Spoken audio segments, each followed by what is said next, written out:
반갑습니다. 평경장입니다. 쉽지 않은 장이 연출되고 있습니다. 이번 주장은 비트코인이 천천히 흐르면서 도미넌스도 같이 내려왔기 때문에 알트코인에 대한 하락분이 거의 느껴지지 않으셨을 겁니다. 그래서 알트코인 가격을 이렇게 방어해주던 도미넌스조차 이제는 하락량을 천천히 줄이면서 알트코인 쪽 조정을 암시해주고 있는 상황입니다. 이렇게 어려운 장에서 반드시 알아야 할 것은 ETF에 관한 SEC의 입장이라고 생각을 하고 오늘 브리핑해 드리려고 합니다. 또한 비트코인 시황 전달해 드리면서 장 상황을 브리핑해 드리겠습니다. 이번 주에 SEC에서는 암호화폐 규제에 대해서 좀 더 많은 내용을 언급했습니다. 그래서 디파이, ICO, 또 스테이블 코인, 커스터디 등 이러한 광범위한 조사를 시작했다고 알렸고요. 각종 암호화폐 생태계에 큰 영향을 주고 있는 상황입니다. 그래서 세부사항으로는 거래소는 레버리지 항목을 조절하기 시작했고 코인들은 문제가 될 만한 신규 서비스들을 중지하기 시작했습니다. 특히나 직접적인 큰 언급이 없었던 디파이 또 커스터디는 업계 자체가 흔들릴 수 있는 큰 상황이라고 받아들여지고 있습니다. 그렇기 때문에 디파이나 커스터디 업체들은 발빠르게 움직여주고 있는 걸로 보이고요. 이 사포 같은 커스터디 업체는 바이낸스 측으로 방어 수단으로서 만 개의 비트를 이체하는 것을 관찰할 수가 있습니다. 그래서 여러분들이 이러한 것을 보았을 때 어떠한 생각을 해야 하냐면 물론 본격적인 제도권 편입이 시작되고 있다. 이런 큰 그림으로 좋아하실 수도 있겠지만 단기적으로는 하반기에 규제들이 난입할 수도 있는 상황이라는 것을 감지하셔야 합니다. 이 문제는 비단 리플뿐만 아니라 좀 더 광범위하게 전체 코인들에 영향을 미칠 수 있는 소식들이라는 것을 인지하셔야 할 듯합니다. 특히나 디파이 관련된 서비스나 코인은 2번, 3번 조심하시길 바랍니다. 이렇게 안 좋은 소식도 있지만 오히려 좋은 소식도 있었는데요.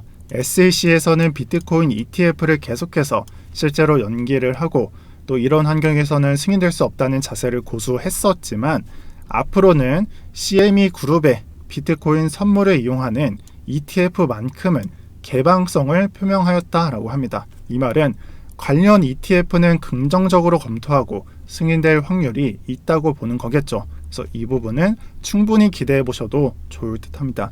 뜻하지 않는 호재라고 받아들이셔도 좋고 만약 승인이 된다면 비트코인 현물 관련해서 ETF 승인을 예상하시는 게 아니라 기업들은 이 점을 이용해서 선물 시장으로 우회를 해서 이 ETF에 들어올 것이 분명하기 때문에 좋은 신호로 받아들이셔도 좋습니다. 그래서 이 부분을 하반기 기대 포인트로 기억하시길 바랍니다. 자, 런던 하드포크가 오늘 날짜로 기억하시는 분들이 많던데 정확한 날짜는 이 블록 높이에 도착했을 때이며 내일 저녁쯤에 예정되어 있습니다.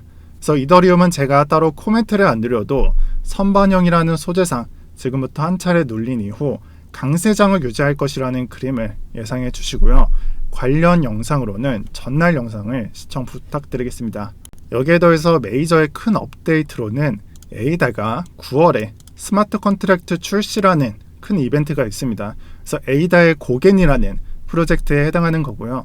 이 부분, 이 스마트 컨트랙트만 보시는 게 아니라 이 스마트 컨트랙트가 적용이 되면은 NFT나 디파이의 기술적 구현이 가능해질 수 있다.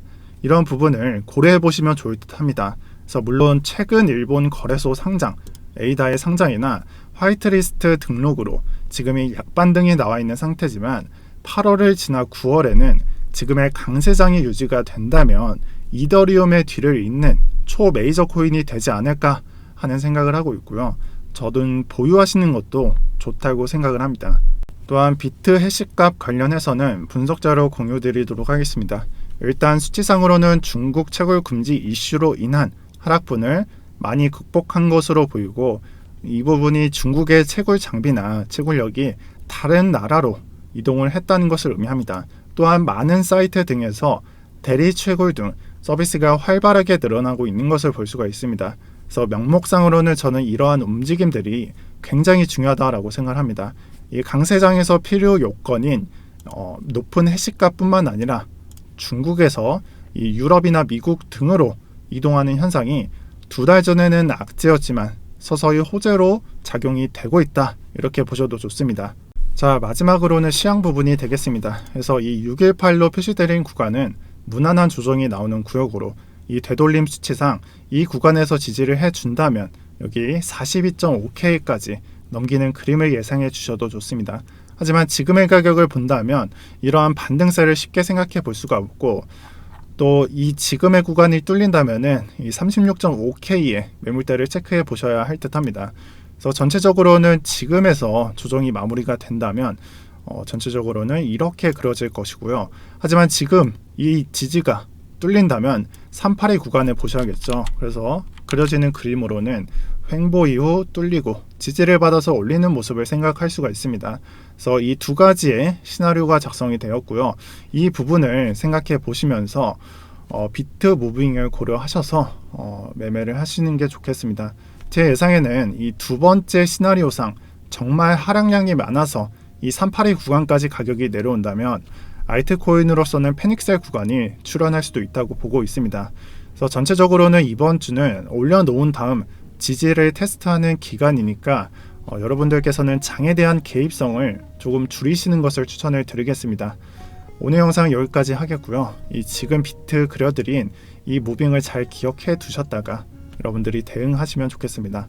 시청 감사드리며 오늘도 평경장이었습니다. 감사합니다.